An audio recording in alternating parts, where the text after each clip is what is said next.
All right, Greg says, "Hey Bradley, this is another really long question. I get these every week. IFTTTV2 rocks. Well, thanks, Greg. I +1 it, but this is just a screenshot. Awesome job. I have a lead gen site that has 4 city subdomains. In a webinar, you recommend using only one network on the entire root domain, then only build an additional network around any competitive subdomain. My plan is for 10 subdomains. One network would certainly be easier than 10, but I care more about effectiveness. I'm wondering how much more effective would having a network around each subdomain be for a medical lead gen site."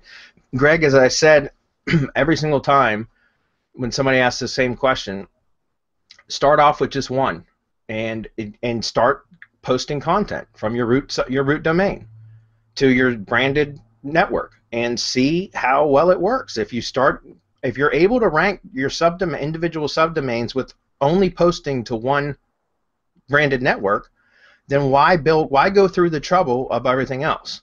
My point is, you should I recommend always trying to do the least amount of effort, the least amount of work required to produce results, because you're more efficient with your time. Number one, it's not a waste of resources, and also it leaves so much more available for you to do down the road when and if you need to.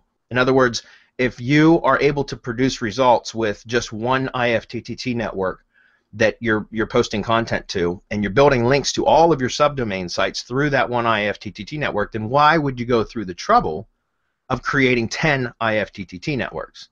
Right? That's a lot of work, front end work, plus a lot of maintenance, a lot of keeping track of all those networks.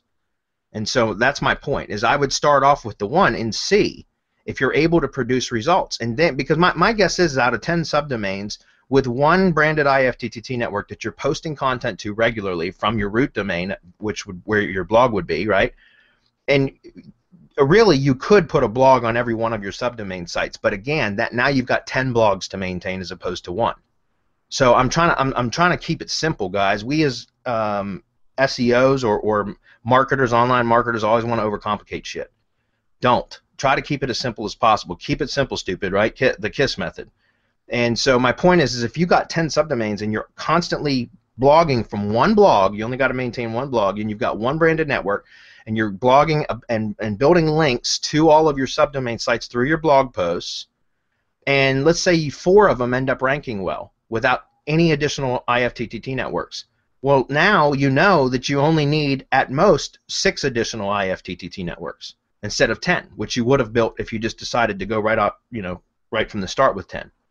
Does that make sense? So my point is you can probably produce results. That's how I do it. Like when I build lead gen sites, I do the same thing. I build a root domain, which is the brand, and then I build city subdomains, and I build city-specific sites for each different city. But I do the blogging from one root domain, from the root domain. And then what I'll do is if I find that some of the sites need additional push, that they're just not getting the movement that I want them to from having one IFTTT network, then I'll build a specific network for that one for each subdomain that needs the extra push. Okay, so it just eliminates additional work, is my point. All right. I have one network already built around one city subdomain. It is branded with the city URL and already has post feeds submitted to directories, etc. I also have a second new network that was accidentally built around the root domain, and it has not been used at all yet. Should I use this new network for subdomains 2, 3, and 4 and all later subdomains, and continue to use the existing network for subdomain number 1? Sure, Greg. That's fine. If you've got one that was specific to a subdomain already, just use that for that one site. But for everything else going forward, you've got another network that you can start to populate.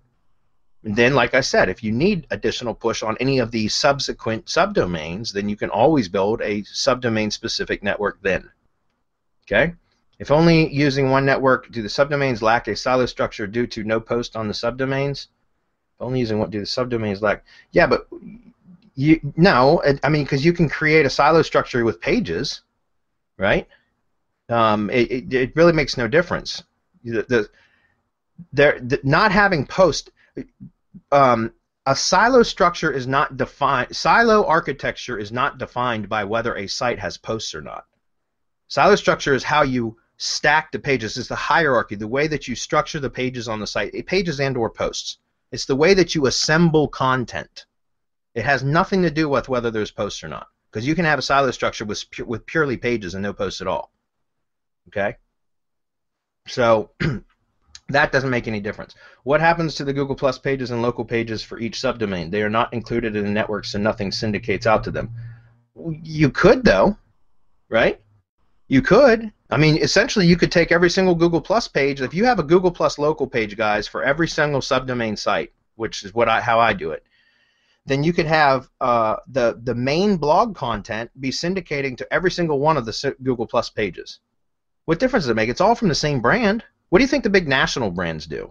You know, like the big national brands that have a national blog, but then they have like franchisees all over the place. You think the franchisees, some franchisees will put do their own blogging, but a lot of them will just republish from the corporate blog posts, because that's it's part of a franchise model. Most of the time, the franchise companies end up producing the content, and they're real strict about you producing your own content because they have a brand to protect. Right? So there's like a lot of times there's rules against posting your own content, so you have to use the national blog content.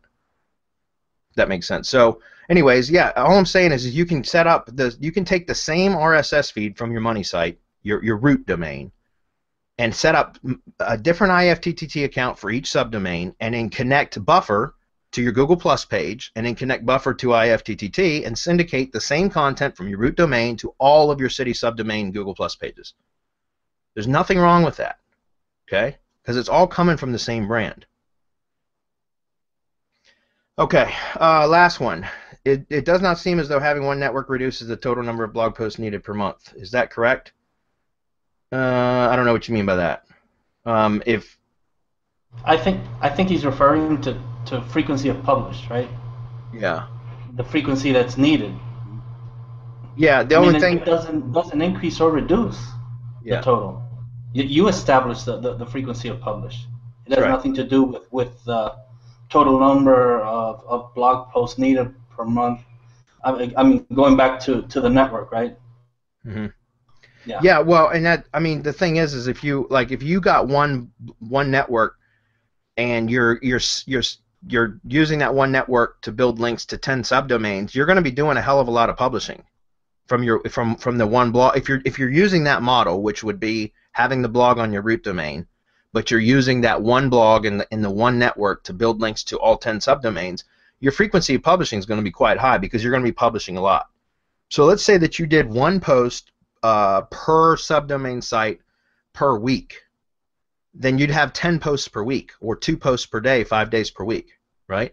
So your IFTTT network, that's why I like having just one network, guys, because think about how that's themed content that you're publishing to twice a day, 5 days a week. So 10 posts per week that are going to this network. That network in itself becomes very, very powerful because of that. The frequency of publishing and the themed content and the consistent and regular updating becomes very, very powerful. Right? So if you think about that, at the end of a month, at the end of 4 weeks, you've got 40 posts on that from that across your branded IFTTT network. Now, on the flip side, if you were to build a single IFTTT ring per subdomain, and you were doing 1 post per week per subdomain site, at the end of a month, that ring would that syndication network would only have 4 posts, as opposed to 40 posts if you used one. Which do you think is more powerful, has more relevancy, is more of an authority on the subject, is given more weight by Google? Which one do you think? Right? That's why I like using one network as much as possible. Yeah, I think he'd just benefit way more from just properly siloing the root domain, since it's all medical and health related. Yeah, he said it's medical lead gen. Yeah. So if it's all related, just theme it, silo it, and establish the frequency of publish. And if and when he does that, and he finds out that certain things are sticking, maybe there's one silo that's sticking, he can move that to the subdomain and just keep adding to it. I mean, that's how I would do it. Yeah.